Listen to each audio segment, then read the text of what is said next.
Fala galera, 3 de acréscimo no ar e olha só, para você que assiste a gente pelo bafc.com.br, massa, você está acessando o lugar certo. Para você que ainda está acessando a gente pelo YouTube, no youtube.com/barfc ou Bar Futebol Clube, para você receber as nossas notificações, você clica lá no sininho que tem do lado da sua tela, você vai ver agora qual é o pop-upzinho para você receber as nossas notificações, tá certo? Mas o 3 de acréscimo está começando agora para falar de uma rodada cheia de empate, né, bicho? Agora, um paradoxo desgraçado. Incrível. Bahia e Vitória empatando. O Bahia empatando fora e no momento pior, mesmo fora da zona. E o Vitória, quem diria, entrando na zona, mesmo tendo vencido, saído na frente e empatado em casa, a perspectiva para o Vitória Mas é melhor. O sentimento é bem diferente, né? Vamos começar falando do Vitória, até porque jogou no domingo, o Bahia só jogou na segunda-feira contra o Atlético Goianiense, mas o Vitória diante do Fluminense, isso que a gente está falando aqui de sentimento, é porque o Vitória, mesmo empatando aos 48 do segundo tempo, tendo saído na frente, o sentimento do torcedor do Vitória é o seguinte, né? Esse time tem capacidade, tem brio, tem coragem e quer sair da situação que tá. Foi um time que lutou durante os 90 minutos, que perdeu muitas chances, talvez na parte técnica isso tenha pesado muito. Os erros infantis nos 2 gols que o Vitória levou também pesaram pra caramba, mas no contexto geral o torcedor do Vitória pode ter sim saído frustrado por conta do resultado. Mas pela construção do jogo em 90 minutos, o torcedor pode ter pensado assim, olha, esse time tem capacidade para sair do Z4. Tem, principalmente porque tem muito adversário do Vitória jogando mal, Pedro e Santo, inclusive o próprio Bahia.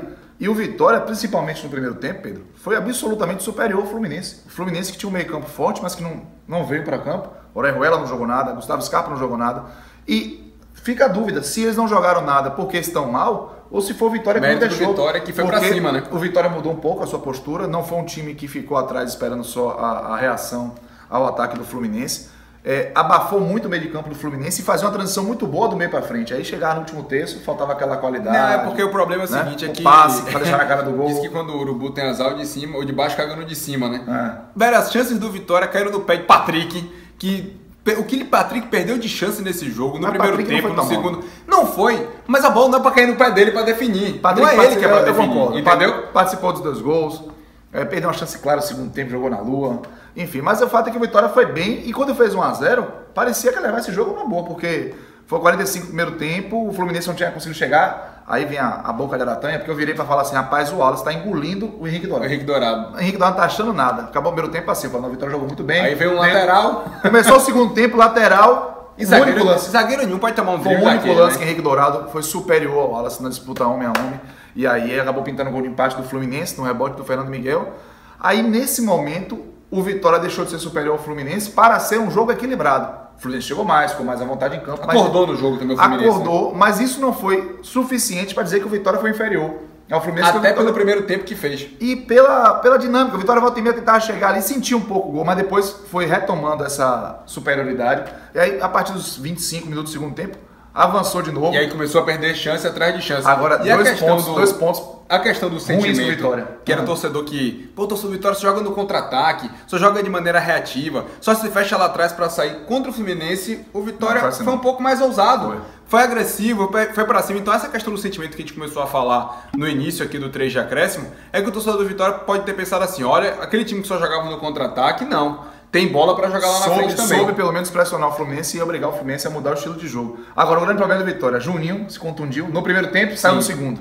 Trellis a mesma coisa. Isso foi ruim, o Vitória perdeu um pouco da qualidade, o Thalisson entrou, defendo a entrada do Thalisson no lugar do Juninho naquele jogo e não o Jefferson. Por quê? Juninho estava jogando em velocidade, explorando muito o lado direito da defesa fluminense, tinha Lucas Você fala Salles, por características, não pela pra qualidade. Para não perder o jogo que o Vitória estava desenvolvendo. Porque nas costas de Lucas ali pela esquerda e porque se botasse Jefferson, o Vitória não ia chegar na frente. Era capaz de trazer o Fluminense. Exatamente. Só que aí Thalisson acabou cometendo um pênalti besta. Né? Não, um pênalti infantil, era só cercar o Wellington. Eu não acreditei quando ele fez aquele pênalti. Rapaz, e outra coisa, ele faz o pênalti, aponta pra bola como fosse assim, fui soberano, fui na bola. Que bola, Thalisson, você foi? Claro que foi Miguel. Ele foi atrasado na bola, derrubou o Wellington e Henrique Dourado, meu amigo. Que Muita frieza. Chega a palavra faltou aqui pra poder dizer, mas muita frieza. Que frieza pra poder bater um pênalti aos 44 do segundo tempo. Ele bateu bem, mas o Vitória não se abateu, né? Porque o Fluminense virou o jogo, tava com um a menos, que o Robinho entrou. Se abateu, sentiu aí o drama, né? Tá bem.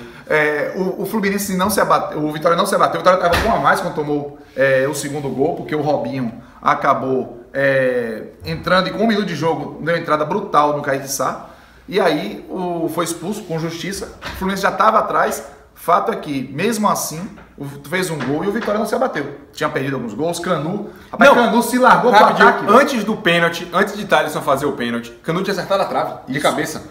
Fazendo um movimento de atacante matador. E a gente lembra que a gente conversou aqui com o Zé Carlos, que falou que Canu era... Entrevista que, inclusive, você vai ver na quarta-feira, também conhecido como Amanhã, aqui no nosso Papo Categoria. E Zé Carlos fala isso, Canu, guri, era atacante. E você vê que ele preservou um pouco desse instinto matador, porque ele foi muito bem na cabeçada que foi na trave. Ele tem um tempo... Tudo bem que ele é alto e pula pra caramba, mas ele tem um tempo de bola... Ele ataca a bola. Que ele sabe...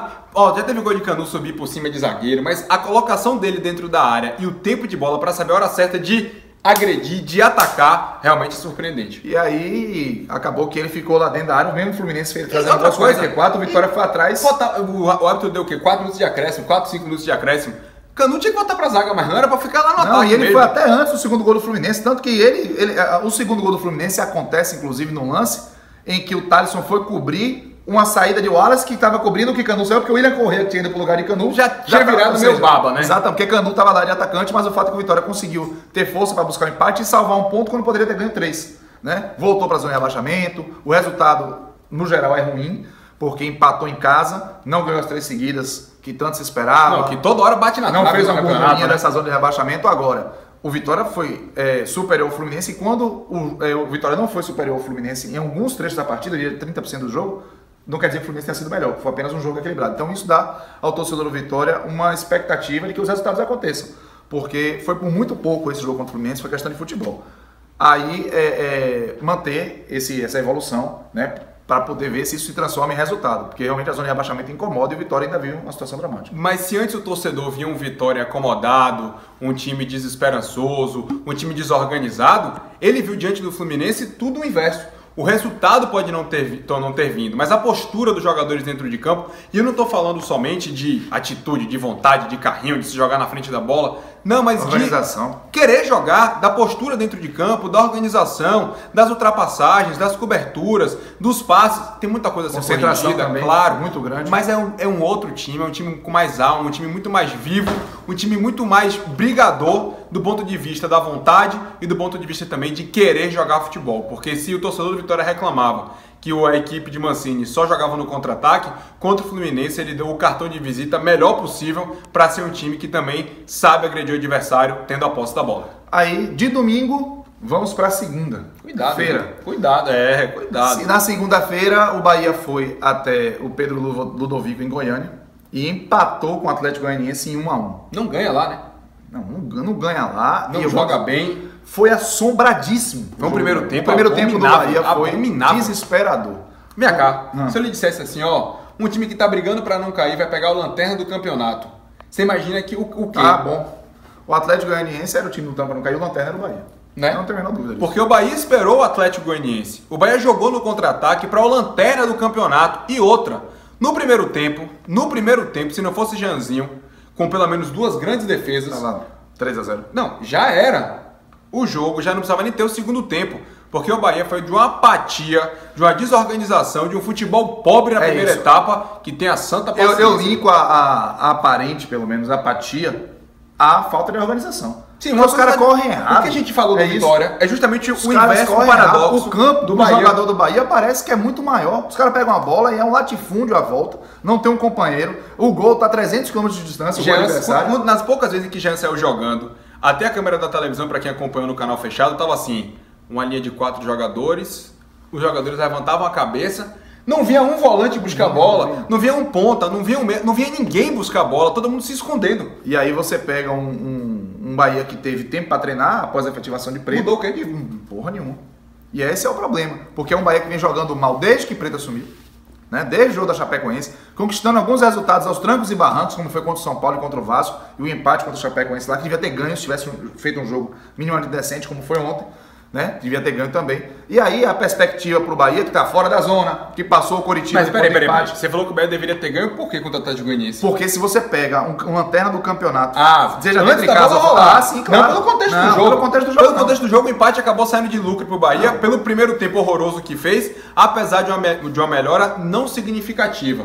Mas de fato melhorou no segundo tempo. Houve uma melhora e o Atlético Goianiense também, no início do segundo tempo, deixou a bola no pé do Bahia para tentar explorar contra-ataque. Aí levou o fumo porque é um time frágil também, na toa que tá na lateral. Não, o time do Atlético Goianiense, ele é muito fraco. Ele é tão fraco que quando o Bahia quis jogar um pouquinho só, Rodrigão, Mendonça, Zé Rafael conseguiram em 3, 4, 5 toques sair na cara do goleiro Marcos e Zé Rafael fazer um gol. Foi o único momento de brilhantismo do Bahia. Já teve uma outra infiltração ali pelo meio que o Rodrigão acabou batendo fraco, mas quando o Bahia quis jogar, quando o Bahia teve ousadia, venceu facilmente o Atlético Goianiense. E só porque a gente acabou antecipando na cronologia do jogo, o que foi Eduardo no lance do gol do Atlético Goianiense? Eduardo separa 2 lances para o Eduardo, no primeiro tempo e no segundo. Deixa no segundo tempo eu falar, por favor. Tá, obrigado. O contra-ataque originou o gol do Atlético Goianiense. Eduardo, ele quer correr mais do que todos. Ele queria chegar na placa de publicidade atrás da meta de Jean. Ele fazendo isso, você pode reparar que ele corre antes, ele está na frente de todos os zagueiros do Bahia, na frente da linha da bola, o que daria condição a qualquer atleta do Atlético Goianiense que quisesse estar na banheira, porque ele estava correndo errado. Ele estava antes de Jean na linha de fundo. Não contente, ele foi parar, colar a bunda dele lá na placa de publicidade, e quando a bola foi erguida na grelha cruzada para trás, ele deu um golpe de vista para tirar. Como é golpe de vista? Ó. Que coisa ridícula. Pior que Eduardo. Não foi, sabe por quê? Porque eu não deixei meu time tomar gol.